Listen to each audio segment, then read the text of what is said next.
예전에는 이혼 소장에 전통적으로 등장하는 것이 고부 갈등이었다면 최근에는 이제 장인 장모와 사위, 장서 갈등이 주로 많이 등장을 하고 있습니다. 장서 갈등으로 인한 그 이혼의 경우에 문제의 원인이 부부 사이가 아니라 시댁이나 처가 식구들과의 그런 갈등이기 때문에 많은 분들이 뭐 이런 이유로 이혼 소송이 가능한가? 배우자가 이혼을 원하지 않아도 이런 걸로 이혼할 수 있습니까? 이렇게 묻는 경우들이 있습니다. 우리 민법 840조에서 이혼 사유를 정하고 있는데요.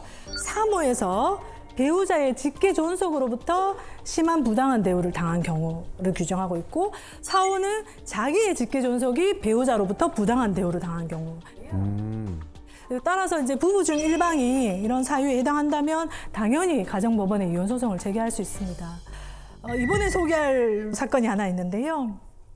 이 남편과 아내가 소개팅에서 첫눈에 반해서 교제하게 되었고 결혼을 약속했습니다. 상견례 자리에서 시어머니가 이제 며느리와 사돈 앞에서 아들 신혼집으로 주려고 사돈 40평대 아파트가 있다. 이렇게 결혼하면 바로 소유권 이전 등기해 주겠다. 와. 친정 부모님이 너무 기뻐하시면서 혼수를 정성껏 잘 준비하겠습니다. 이렇게 답하면서 화기애애하게 상견례가 마무리됐습니다. 결혼식까지 큰 어려움 없이 잘 진행이 됐죠. 그런데 결혼한 지 6개월이 지나도록 이 신혼집 이전 등기를 해주지 않는 겁니다. 왜?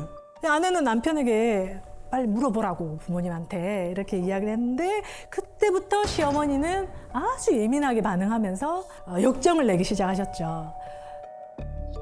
그래서 아내가 왜 이러시지 이상하다 하면서 부동산 등기부등본을 떼봤더니 결혼 이후에 시어머니가 1억 원 담보대출을 받은 겁니다. 아내가 시어머니한테 조심스럽게 물어봤더니 시어머니가 갑자기 화를 내면서 왜 내 부동산을 네가 등기부등본을 떼보냐면서 욕설을 하고요. 아내를 막 몰아붙이기 시작했습니다. 어우.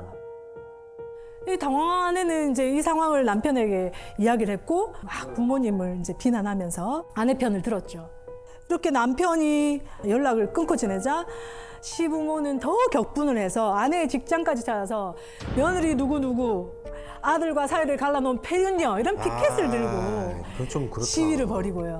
몇 달간 이런 이제 수모를 겪은 아내는 더 이상 이제 시부모님을 감당할 수 없겠다. 그렇다고 너가 부모와 천륜을 끊게 할 수 없으니 우리는 이혼하자라고 말을 하며 집을 나왔습니다. 슬프다. 그리고 남편을 상대로 이혼 소송을 제기했죠. 그 이제 이혼 소송을 받고는 너무 슬퍼서 이제 자살을 시도를 했습니다. 예? 그런데 다행히 이제 부모님이 발견을 했어요. 그래서 이제 이혼 소송에서 부모님한테 설득이 된 건지 아내가 돌아올 가능성이 없다고 여겼는지 이제 부모와 한편이 되어서 진흙탕 싸움이 시작이 되었습니다. 그렇게 사이좋던 이 젊은 부부는 파탄에 이르게 된 거죠. 이 사건은 시부모의 거짓말, 폭언, 폭행, 명예훼손적 행위가 이들 부부의 혼인관계를 파탄케 하는 결정적 계기가 되었습니다. 이 부부 간의 문제가 아닌 시댁과의 갈등 때문에 이혼까지 가게 된 너무나 가슴 아픈 사건이죠. 우리가 결혼을 해서 독립한 가정을 이루었다면 그때부터는 부모가 아닌 배우자가 최우선이 되어야 합니다. 그리고 자식을 결혼시킨 부모는 품 안의 자식일 때처럼 자녀의 가정을 마음대로 휘두르려고 하면 안 됩니다. 독립한 한 가정으로 인정하고 심리적으로든 물리적으로든 한 걸음 물러나야 합니다. 중원적 사실혼과 중원죄라는 부분입니다. 중혼이 뭘까요? 처음 들어봤는데. 이 중원적이라는 표현이 굉장히 낯설게 들리실 텐데요. 먼저 이 사실혼이라는 것은 이제 혼인 신고를 하지 않고 부부 생활을 하는 경우를 사실혼이라고, 혼인 신고를 하는 경우에는 이제 법률혼이라고 합니다. 중원적 사실혼이라는 고 하는 것은 법률혼 관계에 있는 사람이 또다시 사실혼을 하는 경우로 말합니다. 불륜이네요. 불륜의 범위를 넘어서서 부부 관계를 만드는 거죠. 쉽게 말하면 두 집 살림을 하는 겁니다. 네. 사실 뭐 그런 상황이 있을까 이렇게 생각하시지만 저도 가정법원 오기 전에는 이렇게까지 우리 가정에 중원적 사실혼 관계가 많은 줄 몰랐어요. 많다고요? 예. 그럼 어떻게 물리적으로 그게 되나? 예. 시간이 되나, 시간이? 제가 그 대표적인 사실혼 사건을 하나 이야기를 해드리겠습니다. 그 남편과 아내는 이제 혼인 신고를 하고 이남 1녀 자녀를 두었습니다. 남편이 이제 잦은 늦은 귀가를 하고 음주 외박으로 부부 갈등이 있었죠. 그러던 중에 남편은 혼인 기간 20년 차 때에 A라는 여성을 만나서 교제를 했습니다. 이 여성과 교제를 하면서 이제 자녀도 한 명 낳았고요. 딸을 하나 낳았습니다. 아내가 이제 남편의 의도를 알게 되면서 부부 사이가 더욱 나빠지게 되었고요. 남편은 이제 명의퇴직을 한 이후에 집을 나와서 A와 동거를 시작했습니다. 중원적 사실혼입니다. 남편은 이제 아내와 별거 중이었지만 그래도 다행히 생활비와 자녀들 학비를 부담을 했고요. 양심은 있네.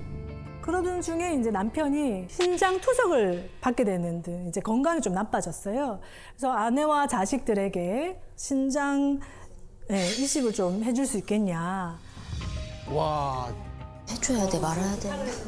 당연히 거절을 당했죠. 이런 일로 이제 남편은 아내와 이제 혼인 관계를 끝내야겠다라고 생각을 하면서 이후에 아내에게 생활비를 다 끊어버렸습니다. 아이고 참. 치사하다.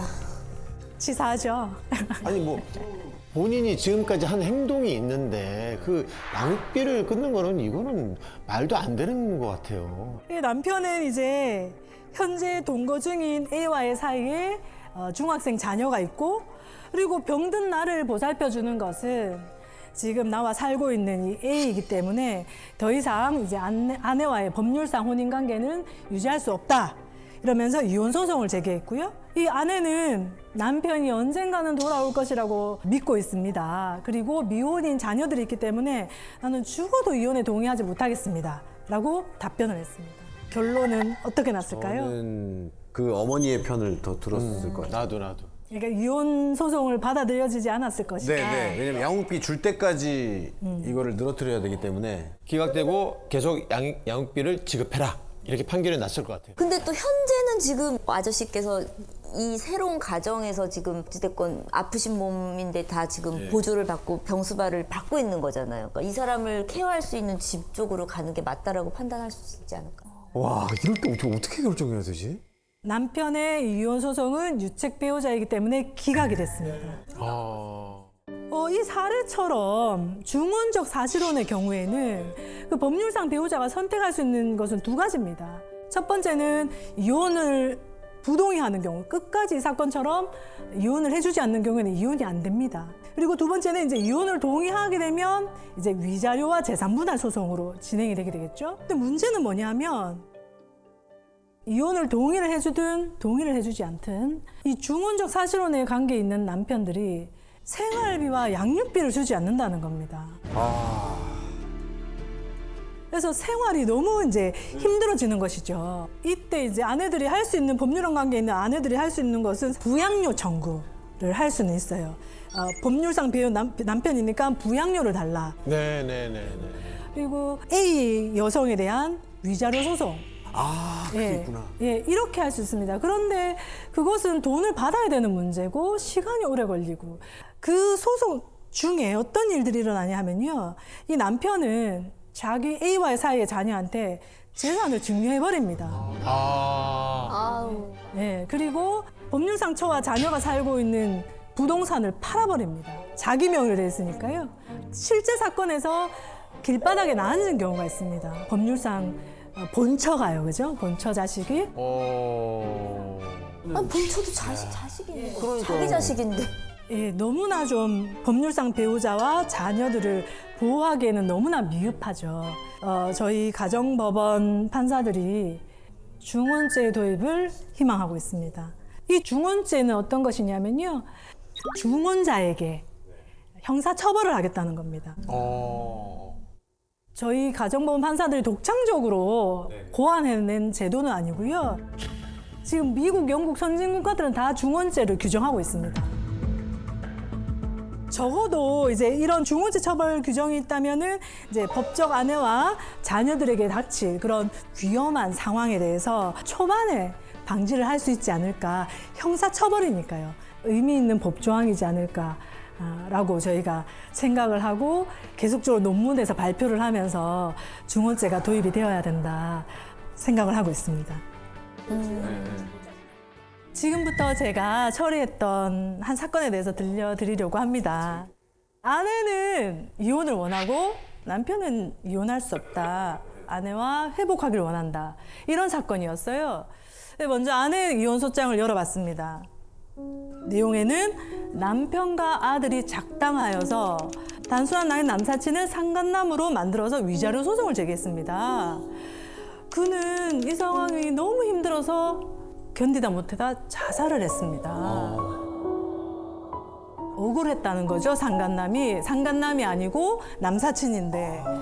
그래서 이런 나쁜 남자와는 살 수가 없습니다 하면서 이혼소장이 제기되었어요. 그래서 저는 그 이혼소장을 보고 남편이 의처증이구만 이렇게 생각을 하고 답변서를 열었습니다. 답변서의 내용에 의하면 그 남자는 아내의 대학교에서 만난 첫사랑이었습니다. 이 아내가 첫사랑과 재회하기 전까지는 부부 사이에 아무 문제가 없었어요. 그런데 아내가 언제부턴가 계속 핸드폰을 손에 들고 뭔가를 들으면서 이렇게 막 웃고 있는 그런 모습들이 보였습니다. 되게 수상하다. 어느 날에 아내가 핸드폰을 꼽고 잠들었는데 핸드폰이 귀에서 탁 떨어졌어요. 그런데 아들이 그 이어폰에서 나오는 소리를 들었는데 낯선 남자의 소리가 들렸습니다. 그 첫사랑과 엄마의 불륜이 가득 담긴, 불륜의 내용이 가득 담긴 대화 내용이 들렸습니다. 엄마가 상간남과의 그 대화 내용을 녹음을 해서 음악 듣듯이 계속 그걸 재생해서 듣고 있었던 거예요. 애가 너무 충격이었겠는데. 예, 엄마의 불륜 사실을 알게 된 아들은 아빠에게 알려주게 됩니다. 남편은 아내 몰래 상간남을 상대로 손해배상 소송을 제기했는데요. 아내가 이 사실을 알고 가출을 해서 이혼 소송을 제기한 그런 사건이었습니다. 네, 저는 이제 이 두 사람을 부부 상담을 보냈습니다. 남편이 회복하기를 원한다고 했기 때문에요. 네. 그런데 남편은 상담사에게 아내가 아직 모르는 비밀이 하나 있다고 이야기했습니다. 알고 봤더니 이 상간남은 아내를 사랑했던 게 아니었고요. 아내를 통해서 금전적인 이득을 얻었습니다. 사기꾼이었네. 예, 사기꾼이었습니다. 아내가 아르바이트하면서 모은 쌈짓돈을 받아가지고 그걸로 자기 필요를 쓰고 자기 자식도 키우고요. 그 돈으로. 가스라이팅을 당했던 거죠, 아내가. 또 이 상간남의 비밀이 뭐였냐면 남편이 위자료 소송을 제기했더니 죽을 죄를 졌다, 제발 합의해달라 이렇게 얘기를 했다가 남편이 합의를 해줄 것 같지 않으니까 문자 한 통을 보냈습니다. 이 게임은 당신이 졌소. 내 죽음으로 당신은 당신의 아내에게 살인자란 각인을 심어줄 테고 그러면 당신의 아내가 당신이랑 살까? 이 문자 한 통을 보내고 자살을 해버렸습니다. 와, 소름이다, 진짜. 남편은 이 비인간적인 문자 내용을 아내가 알게 되면 또 다른 상처를 받을까 봐 그런 내용조차도 이야기를 하지 않았습니다. 와, 이 남편분이 대단하시네요. 다행히 아내는 남편이 자신을 생각해서 끝까지 숨겼던 진실도 상담사 선생님을 통해서 알게 되었습니다. 그래서 진심으로 잘못되었다고 자신의 외도를 사과를 했습니다. 남편에게요. 이 사건은 그렇게 해서 결국은 이 남편의 수뇌보로 가정이 회복된 사건입니다. 그렇지만 이 불륜은 이혼 여부와 상관없이 배우자와 가족 모두에게 가슴 아픈 생채기를 남깁니다. 그럼요. 그런데 간통죄가 폐지된 지금 불륜을 저지른 배우자를 어떻게 처벌할 수 있을까요? 없지 않는? 형사처벌은 네, 불가능하죠. 네. 민사적으로 위자료를 받을 수 있는 것이 전부입니다. 그렇지만 나의 이 울분, 네. 억울함은 그 위자료로도 풀리지 않죠. 그럼요. 간통죄 처벌 부분은 아직까지도 많은 의견이 분분한 그런 부분인 것 같습니다. 폐지를 해야 된다, 부활해야 된다 여러 가지 의견이 있을 수 있지만 사실 처벌보다 중요한 것은 불륜을 하지 않아야 된다는 것이죠. 이어서 이 불륜으로 고통받았던 사건을 이야기해 보려고 합니다. 남편은 사업장을 운영하고 있었고요. 결혼한 아내가 그 사업체에서 격리 업무를 하면서 함께 사업장을 꾸렸죠. 그런데 불행하게도 이 사건에서도 아내는 다른 남자와 부정행위를 했고요. 급기야 회사 돈에 손을 내기도 했습니다.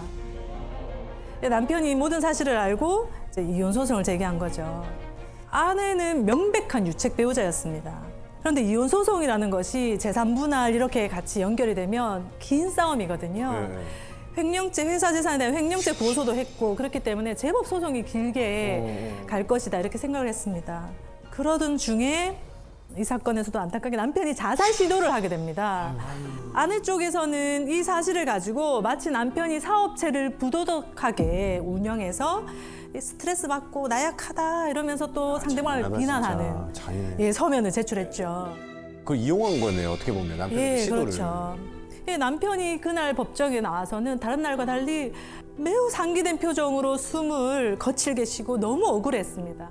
자신이 자살 시도한 이유는 너무나 사랑하며 믿었던 배우자의 그 배신 때문이었는데 자기를 또다시 말도 안 되는 사유로 모욕한다는 것이었죠. 제가 남편에게 이야기를 했습니다. 상대방이 증거도 없이 적어낸 그 추측성 준비 서면을 판사가 액면 그대로 신뢰하지 않으니까 그런 글로 너무 힘들어하지 마시라. 그리고 나는 원고가 그런 허망한 생각을 했다는 것이 너무 안타깝고 걱정스러울 뿐입니다. 제 말을 들은 남편은 끝까지 이제 힘을 내겠다고 고개를 끄덕였습니다. 한 달의 시간이 지나고 다음 재판기를 진행을 했는데요. 원고 대리인이 자리에 앉더니 재판장님 지난주에 원고가 자살했습니다. 아이고. 그날 밤에 저는 쉽게 잠들지 못했어요. 지난 기일에 제가 피고가 유책 배우자고 당신은 이 이혼 소송에서 승소할 것이다. 좀 더 이런 확실한 메시지를 줬다면 그가 이 땅의 삶을 계속 살고 있지 않았을까? 라는 생각이 들어서 너무 마음이 아팠어요. 결국 그 이혼 소송은 이제 남편의 죽음으로 아내가 상속 포기를 하고 쌍방 대리인이 소치하를 하면서 미완으로 끝나게 되었습니다.